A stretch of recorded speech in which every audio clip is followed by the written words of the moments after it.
They tell me that I'm never gonna make it. They want me to do something that could make sense. They hate when I keep dreaming I'll be famous, but I don't keep chasing. I got all this potential that's deep inside of me, but they hate when you're successful cause they try to be. They sit there being judgmental because you're trying things, and they just want you to settle things, and they just want you to settle and do the right thing. So get a good job, don't slack off. Wake up every morning, make a good impression on your boss. Don't do anything that I wouldn't do, and when you're making money, make sure you don't spend it too soon. Fuck that, I'll do what I wanna do. I got a different path from everyone, and that includes you. Who are you to tell me how it feels like nobody is right? Yeah, so I'ma figure out what else we succeed and then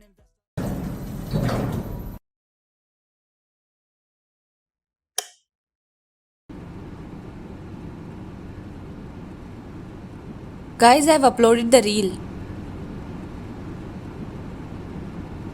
Can you please check? നോക്കുവാ കോപ്പ്. എല്ലാവരും ഒന്ന് നോക്ക്, അവക്കൊന്ന് സമാധാനാവട്ടെ. ഞാൻ ആദ്യം ഇതൊന്ന് കഴുകിക്കളഞ്ഞ് വൃത്തിയാക്കട്ടെ, പിന്നെയല്ലേ റീലും കോപ്പും ഒക്കെ.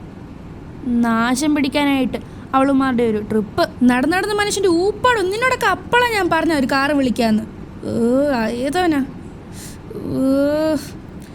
Hello, എന്താണ് guys, ആരെങ്കിലും ആ ഹോട്ട്സ്പോട്ട് ഒന്ന് ഓൺ ചെയ്യോ? എനിക്ക് ആ മെയിൽ ഒന്ന് ചെക്ക് ചെയ്യാനായിരുന്നു. ഇറ്റ്സ് ഓൾറെഡി ഓൺ യാർ. ഇടിവന്മാർ ഇതുവരെ റിപ്ലൈ തന്നില്ല. എന്നെ ഇപ്പൊ നിന്റെ പ്രശ്നം അത് പറ. നാളത്തെ ലീവിന് രാവിലെ അപ്ലൈ ചെയ്താ ഇതുവരെ റിപ്ലൈ വന്നിട്ടില്ല. रिप्लाई नहीं आया? तुमने भेजा ही नहीं होगा. ആരെങ്കിലും ഇതിന്റെ സബ് ടൈറ്റിൽ ഒന്ന് ഓണാക്കോ? എന്താ AC-യുടെയാ? അല്ല, ഈ സാധനത്തിന്റെ. ബോലോ യാർ. Did you check the queue? ഓ ശരിക്കും പണ്ടാരം. മെയിൽ പോയിട്ടില്ല.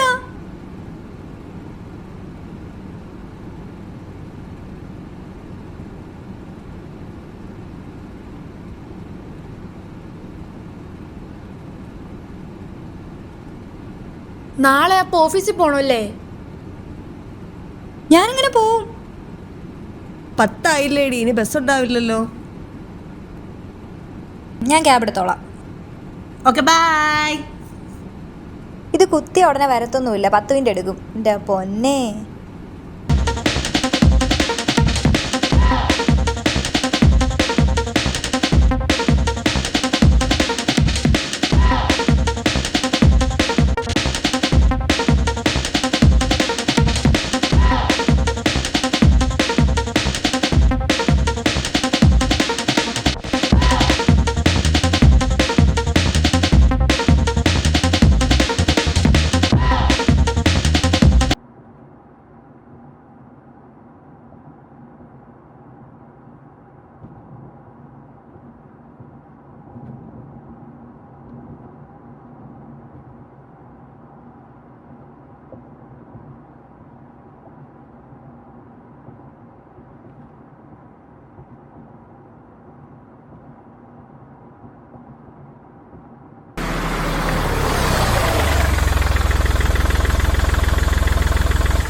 എന്നിട്ടും എന്ത് മാറ്റമാണ് സമൂഹത്തിൽ വന്നിട്ടുള്ളത്?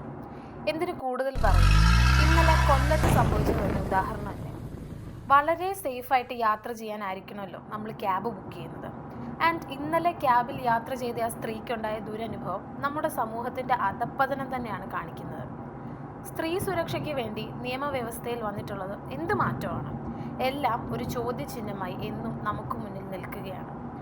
ഇക്വാളിറ്റിയുടെ കാര്യത്തിലും റിസർവേഷൻ കാര്യത്തിലും ഒരുപാട് കോൺട്രവേഴ്സീസ് നടക്കുമ്പോഴും മനുഷ്യൻ്റെ കഴുകൻ കണ്ണുകളെ ഭയന്ന് ജീവിക്കേണ്ട അവസ്ഥ നിസ്സഹായതയാണ്. ഒരു സമയവും ആർക്കും അസമയമല്ല എന്ന് പറഞ്ഞു വെക്കുമ്പോഴും രാത്രിയുടെ മറവിൽ ഒരു നീതിന്യായത്തെയും പേടിയില്ലാത്ത ചിലർ നമുക്കിടയിൽ നിലനിൽക്കുന്നു.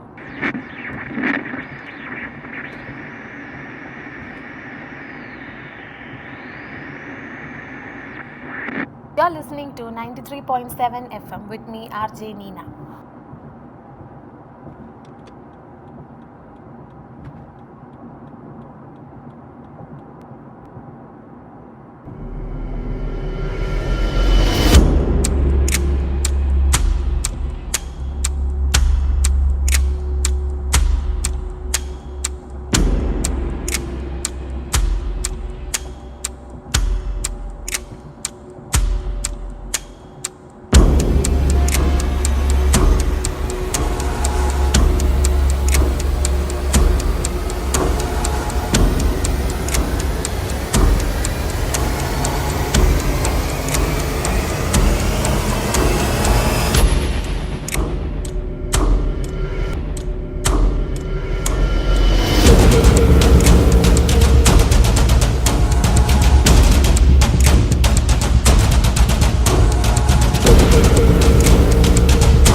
You've arrived.